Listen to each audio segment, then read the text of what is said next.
Hello and welcome. I am Dr. Shawn Clark, and I work at the Monte Bean Museum at BYU, and my principal activity is to take care of the insect collection. If we look down this aisle, you can see lots of gray cabinets down here, and we'll just walk down here for a minute. These cabinets are all filled with insect specimens. We have about 3 million of them here in this room. Most of them are on insect pins, and we'll look at those in a minute. Some of them are preserved on microscope slides. Others are in alcohol. Some of them are in freezers. But in just a few minutes, I will actually give you a little tour of the insect collection here. We will look at some of the more impressive specimens. But first, let's go over here and sit down for just a minute.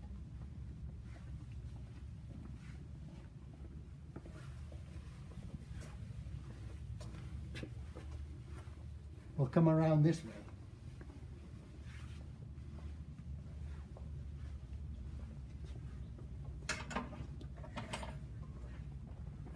So here are just a few things to keep your interest as I'm talking for a little bit of an introduction. And in back of me you see some students that are diligently working away and preparing specimens and databasing specimens. The collection at BYU is not new. It began about 100 years ago. Well, that's when the main part of the collection began. There are even specimens older than that here, from the 1800s. But with the hiring of BYU's first entomologist, a man named Vasco Tanner, the collection has slowly built up to the 3 million specimens that we have now. There have been dozens of insect scientists, entomologists that have been building the collection, and now we have a pretty impressive resource. Let me just talk for a minute about the importance of this collection and about the importance of insects in general. There are many, many reasons why we need insects. One of the things just has to do with biodiversity. Biodiversity is a hot subject among conservationists and natural history buffs now. We're all concerned about the animal and plant life on Earth, and how many species are going extinct. Well, when we talk about diversity, in great part we are talking about insects. They are incredibly important that way. If you think about all of the creatures that have been discovered on Earth, all of the mammals, and all of the amphibians and the reptiles and the birds, you start to add up those numbers, and they get to be pretty massive. If you add to those numbers of the vertebrate species, the invertebrates, the worms and the spiders and the starfish and all these sorts of things, but not yet including the insects, that number grows even to be even much more impressive, much more massive. And you add to all of the animals, all of the plant species that are known, and all of the fungi, and all of the bacteria, all of the microbes, the number gets to be amazingly large. Now, we haven't added the insects to that yet, but everything else, the number gets to be somewhere in the neighborhood of 1 million specimens, or 1 million species that we know about. Well, finally, if you add to that number the insects, the number doubles. There are as many insects on Earth that we know about than there are everything else combined. And that's just the species that we know about. Most insect species have not even been named yet. So again, when we talk about biodiversity, in great part what we should be talking about are the insects. Now, there are other reasons why they are important. For the most part, they are beneficial, but some of them are extremely detrimental to us. They carry disease, they eat our crops, they do things that are horrible to us. But by and large, most species are beneficial. They pollinate our crops, for instance. If it weren't for insects, most plants on Earth could not exist. The insects carry the pollen from one plant to another, and the plants are able to reproduce. They clean up our garbage. If it weren't for decomposing insects and other organisms, the whole Earth would be covered in garbage, dead trees, dead animal carcasses, dung, all sorts of things that would make it an unpleasant place. Even the harmful insects, they have a place in the environment, and every one of those insects is important in a beneficial way. If it weren't for even the most destructive insects, if it weren't for those things, they all have something that is a beneficial aspect, and we cannot start eliminating any of these species without affecting the other species around them. That's what we call ecology. One species interacts with another, and they're all important, and in one way or another, all beneficial to us. Now, I told you I would give you a little bit of a tour of the collection. Let's just look at a few of the more impressive things. Let's come down, well, if you can come with me just this way. Let's open up a cabinet right here.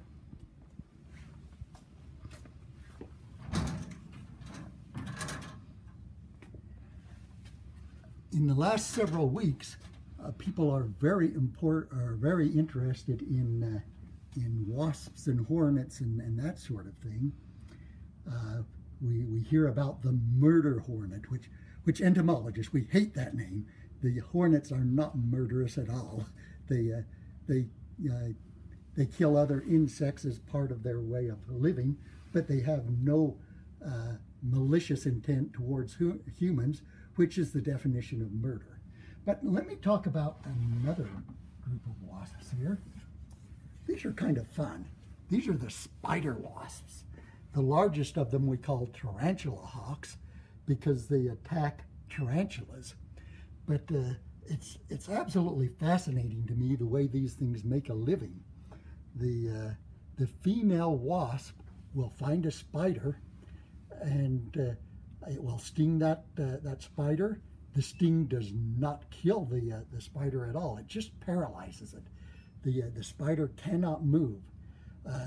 It is dragged back to the nest of the wasp, where eggs are laid on that still living spider.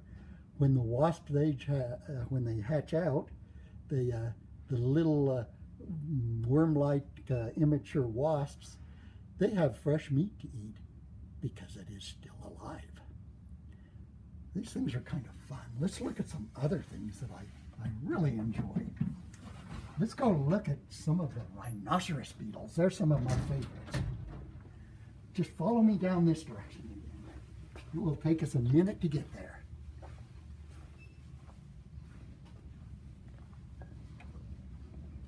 Be patient, we're getting there. Realize that this collection is massive. There are lots of specimens. Okay, right this direction.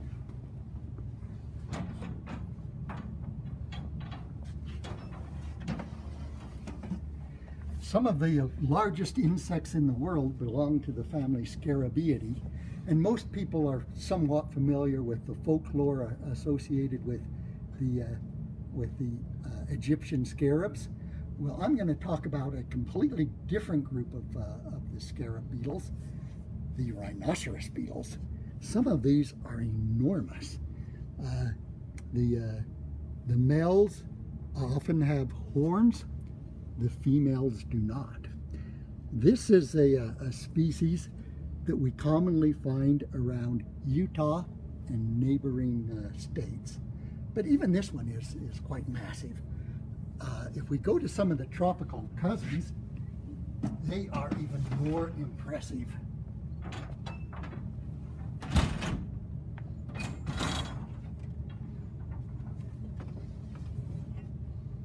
So in this drawer, we have some of that same species that's found in the western United States, but on the other half of the drawer are some of the tropical cousins. How about some of these guys? Now, occasionally there are elementary school kids that come to the museum, and they want to tour the insect collection, and they want to see some of these big beetles, and they will ask, well, why do the boys have the horns? And I like to tell them a pretend story, but I think it's kind of cute. I have them imagine that here's this girl, and she's down in Panama or somewhere in tropical America. She's just minding her own business, and along comes this boy, and he sees her, and he glances over again, and he thinks to himself, she's kind of cute. She's really good looking. I want to go over, and we're going to get acquainted, and we're going to have lots of fun. Now, with little kids, that's about as much detail as I go into. So the boy starts to go over to meet the girl, and as he gets partway there, there's another guy, and he sees the girl too, and he likes her. Well, what do? They charge at each other, and with those horns they pry. They can actually move their head up and down, and by doing that they can pinch a little bit. They get in a big old wrestling match, and eventually one of them probably gets flipped over on its back. Now, big beetles are kind of like turtles. Once they're on their back, it takes them a while to get upright again. So while one of them is just wiggling its legs in the air, the other is running off with the girlfriend.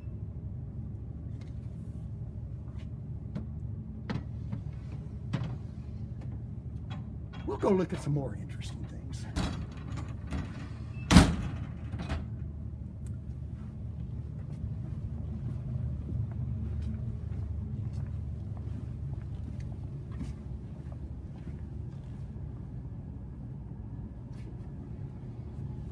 In this area, we have the stick insects, or sometimes they're called walking sticks.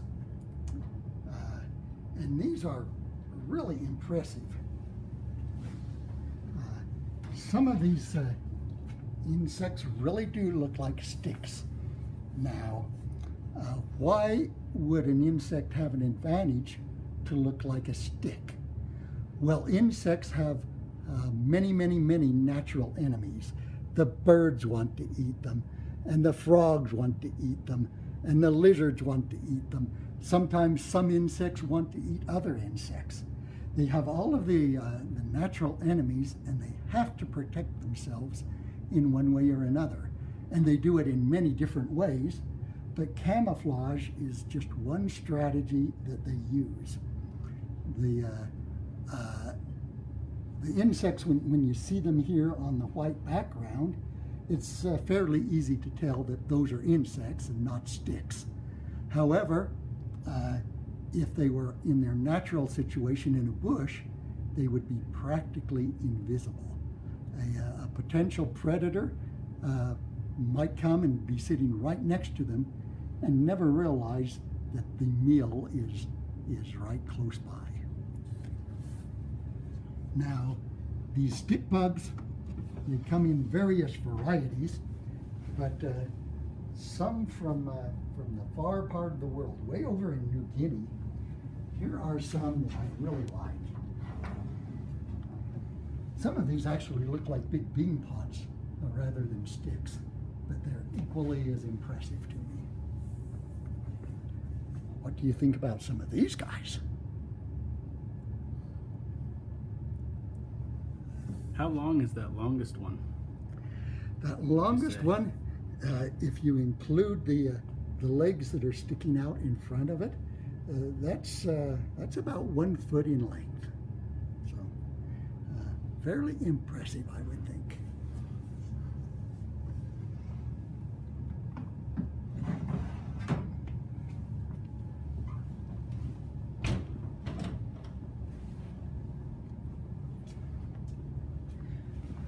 Let us go and look at butterflies. Now, my favorite are not the butterflies. I like the beetles. But let's look at some of the butterflies, just for fun, because with many people I know that they're crowd pleasers. I'll have to go way down this, and I'm intentionally kind of moving back and forth so that you can get an idea for the size of what the collection is here. Just keep following.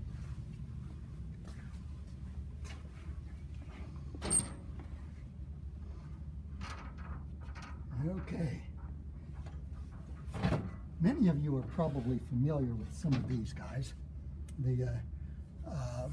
Before I turn it all the way around so you can see them well, let me just give a little bit of history.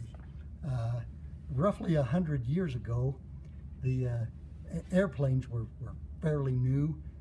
They were tiny, and the pilots would fly over the rainforests in tropical America, and every once in a while they would see a little bit of glittery things coming from the forest below, and they weren't quite sure what was going on. Well, very likely this is the sort of thing they were seeing. These are the morpho butterflies that are so familiar to so many people. Typically, the upper side of the wings are bright metallic blue, but they don't have to be. Sometimes they're other colors, but often metallic. The underside of the creature is not metallic at all. It's kind of a bland brown, and the metallic color probably has several advantages to the insect. It attracts mates. It's easy for a potential mate to recognize others of the same kind, since they are so conspicuous. On the other hand, if they fold up their wings and only the dull brown part is showing, they're not so conspicuous, and predators are not likely to see them. Along those lines, let me show you another kind of butterfly.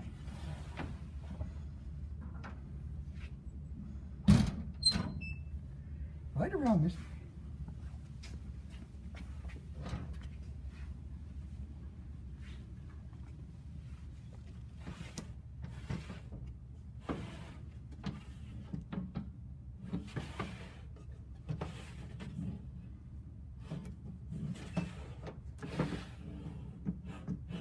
Oh, this one will do.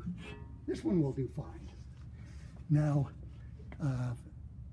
I told you about how one insect uses camouflage to protect itself. Here is a little bit different situation.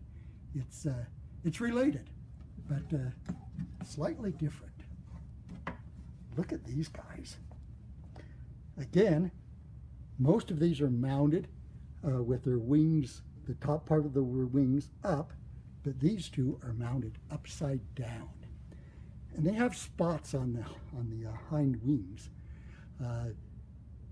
This is also well, it's what I call a startling mimicry.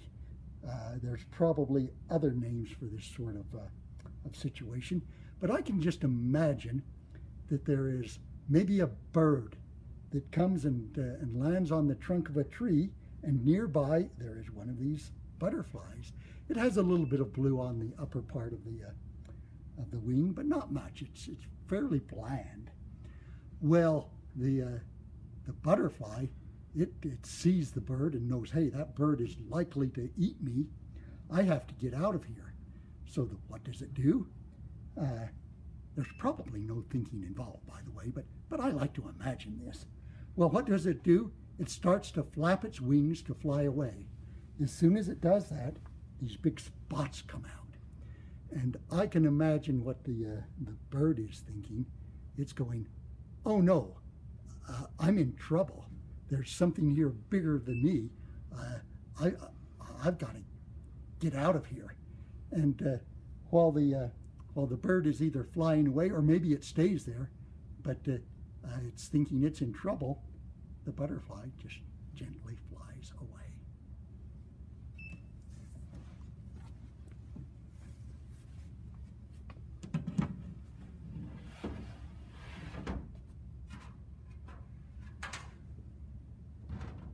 Well, I've shown you a few of the more impressive things in the collection today. We have many more. Realize that most insects are tiny. Those that I study, some of them are pinhead sized. The average person would not even notice them. But I always tell people that if there is a good enough microscope, they all look enormous. And regardless of the size, the importance of the species is always there.